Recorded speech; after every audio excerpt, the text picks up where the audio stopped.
I believe that political party is just a vehicle. Political party is a vehicle. Party comes, party goes. As a person, I was one of the founding fathers of PDP. I left when things were not going well, when they were not doing right. I left. After we made a lot of protests, after we said this is not right, that time they flouted the constitution of PDP. Some of us who are founding fathers left.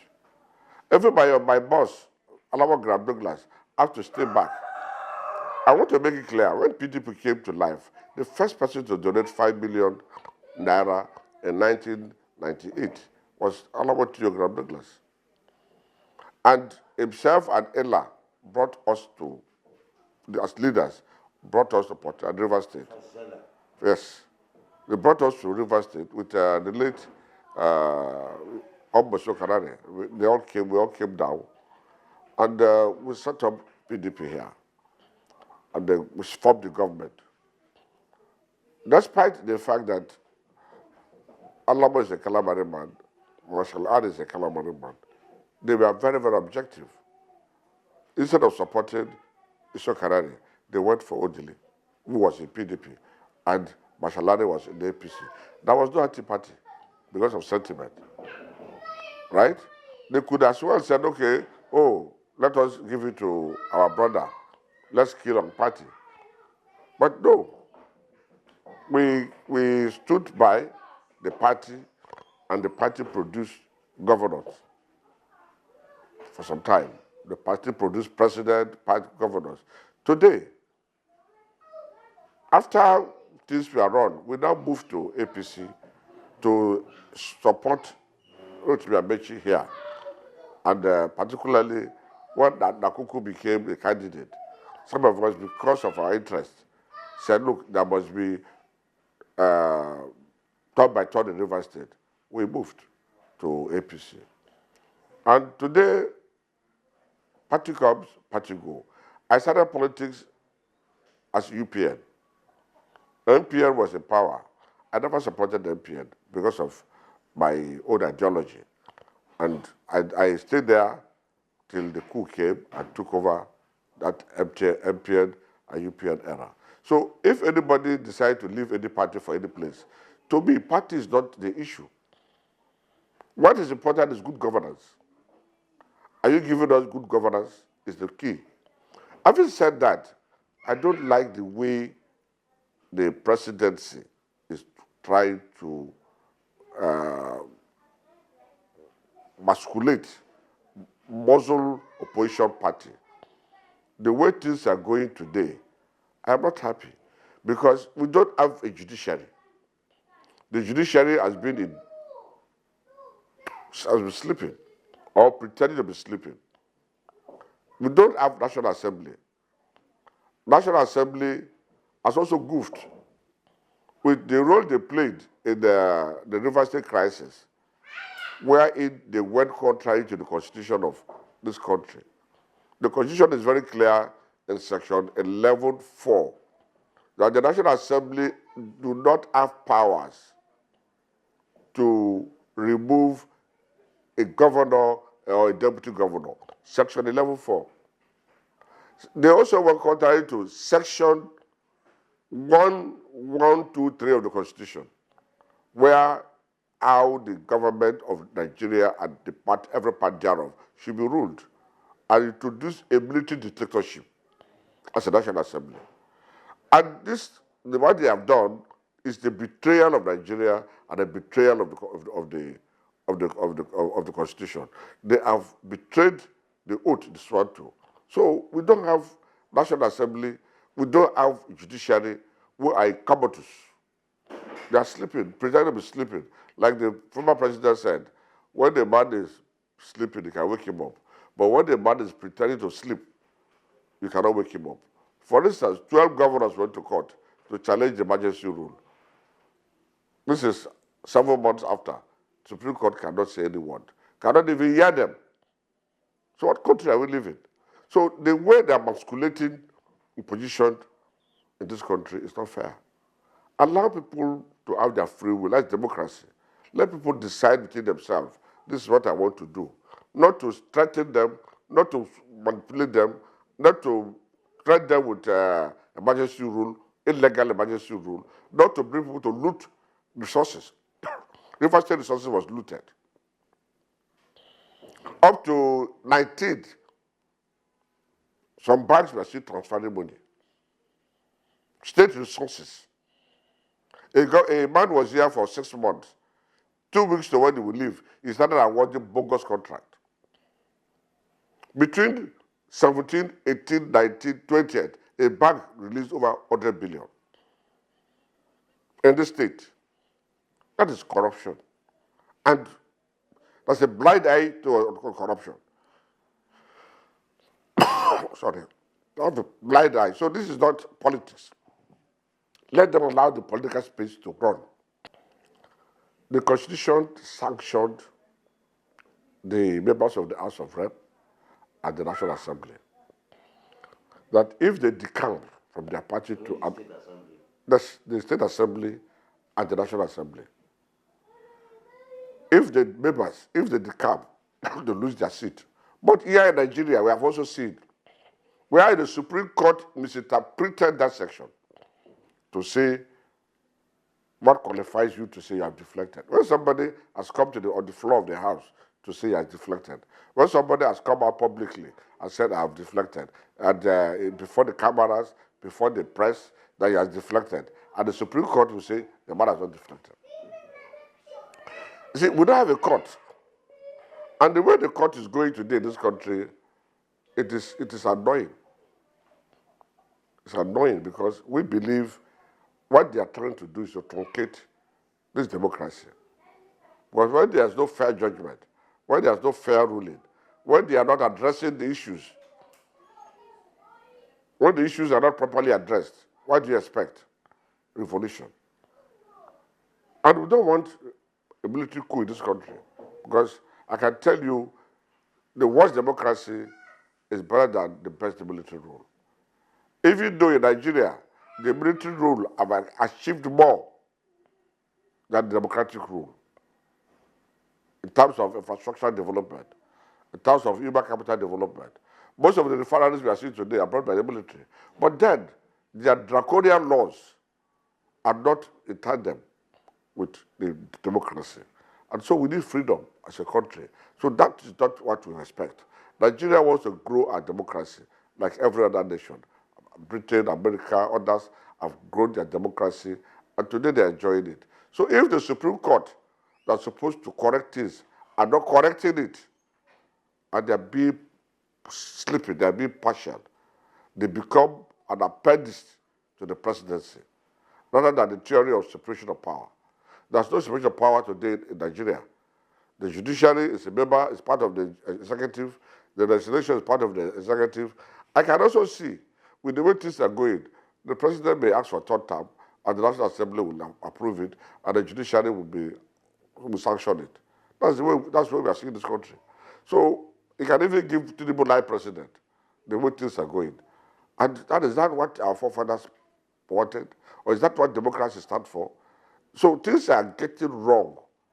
Things are really, really getting wrong. Every system, institution, look at the INEC institution, there's also another corruption center. Replace people that can deliver you. This is not how democracy is practiced. I think we need to learn from our past mistakes.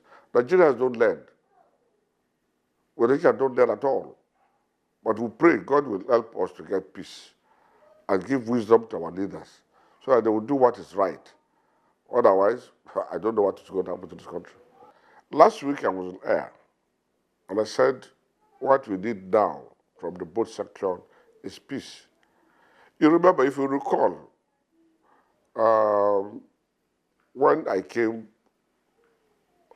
through the Central Television workshop to call for peace and ask for dialogue, I asked Wike to call his son. I asked Fubara, the governor, to go to his Oga and let them reconcile themselves indoors. That same day, the former governor, His Excellency, Wike, the minister, responded that yes, he's ready to make peace, that Fubara is his son. And we have seen the development. Fubara has been able to see Wike. They have been able to see the assembly members, and they have seen the president together, and they have told Mr. President I made peace. Back home, we need peace after the looting of our treasury by the sole administrator. We have all seen that the assembly lost out, the executive lost out. And so what we need to do is to build peace. So if the governor goes to them, as part of the process, we went to them to discuss. And definitely we discuss with these people. When you are doing peace, you don't start with your people. Your people don't have a problem. You go to where the problem is. The problem today is between the use of Wike camp and Semilai Fubara's camp. He has asked his camp to slow down. They let him meet with them. So I think what is done is the right thing he has done. By going to meet with them, hear them out. I expect that after this meeting, there will be another meeting where both parties will meet. Because one is to make peace between the leaders. Another is to make peace between the followers. When the leaders agree to make peace, and the followers also agree to make peace, then there will be peace. So, but you cannot get all of them one straight line. So, same as met with them, under the leadership of my elder uncle, Chief Federal Anabs, and I know they really discussed some details. The peace process, as Fubara has not been able to tell his followers, the peace process. But you need to reassure them that whatever peace process they agree is trying to implement. Don't forget, after the Supreme Court judgment, Fubara said he's going to implement the Supreme Court judgment. Before the armor came on him, they did not give him a chance to implement. He even went to present the budget, but they refused to take the budget. Right, the National Assembly now made the budget for us. And they have come back, they said they want another budget. They are not to ask for another budget because Section 11 of the Constitution empowers the National Assembly. Section 11.4 also empower the National Assembly to make laws or to handle the budget of a state in case where there's problem with the State House of Assembly. So that they have done. And they have given us a mega budget. We don't know how that budget has been implemented. All we saw was looting. The governor needs time to study that budget, different from the budget he proposed. The governor needs to know to what extent they looted the state. The governor needs to know how much is left behind the coffer. He also made some savings. The governor needs to know whether those savings are there or they have been squandered. All these things the governor needs to know. For us, as an assembly in their first sitting, compelling governor to come and give them commissioners, for governor to come and present budget, he needs to meet with them. Look, there is something beyond what we are saying. The state was a problem. The state was looted. They have taken so much from us. And so I want to know the present state of the state before we can move on. So if there's no dialogue, if there's no understanding, there will be conflict. So I think what it did is to open up the ground for dialogue and see that they understand both parties. Fubara don't need to carry all his followers to church meeting because his followers are not the problem. The problem is this other group. So if this other group now understand that, yes, Fubara can accommodate them in the government, that they can work together in the interest of the state, then subsequent meetings, the both parties will meet. We will be able to bring back everybody together. And there will be fusion. We will not be able to say, yes, we are now one body again. River State is one. And so we must behave as one. But it will take time. It will take a process. So for those who are shouting, who are talking, they should realize that peace building has a process. For you to have peace, you must follow the due process of building peace. You must put confidence in your opponent's mind that, yes, I'm not going to victimize you, I'm not going to antagonize you, let's work together so that we can be able to make progress. I think that is what they did last week. I can assure you, in no distant time, the both sides will still meet. Meeting is a continuum. Peace building is a continuum. There will be more and more peace building, and peace will eventually return. The National Assembly, which is a rubber stamp assembly, had all the time to amend whatever law they would have done. The INEC chairman has completed his tenure. He has vacated. He has handed over to somebody as acting capacity. It is a duty of Mr. President to appoint somebody to replace him. And when he appoints the person, due process will follow. The law is very clear on how the appointments will be done. Then the National Assembly will have to screen the person and they will say yes or no.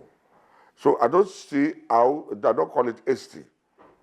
Mr. President did what he's supposed to do in the circumstance because he has to appoint somebody. He can't keep it in the vacuum. Don't forget, election is not too far, and there are a lot of planning. So there must be a leadership. You don't create a leadership vacuum. So if National Assembly wants to change law, how many years? They are busy doing the wrong thing all this while. So why are they not busy correcting the right thing for this period? So it's not blame Mr. President on this. And the power to appoint is his own responsibility. So how he will appoint somebody. And appointing somebody, it has a lot of process. He has nominated somebody, he must have sent the person to the state security services to screen the person. And if the person is found to be okay, he has already have speculation in the media, those he wants to appoint. It is now left for the public to say, these are the evil of this man, this is why he cannot be. To form the National Assembly. National Assembly, based on those grounds, disqualify the person. Otherwise, I don't see anything wrong with it.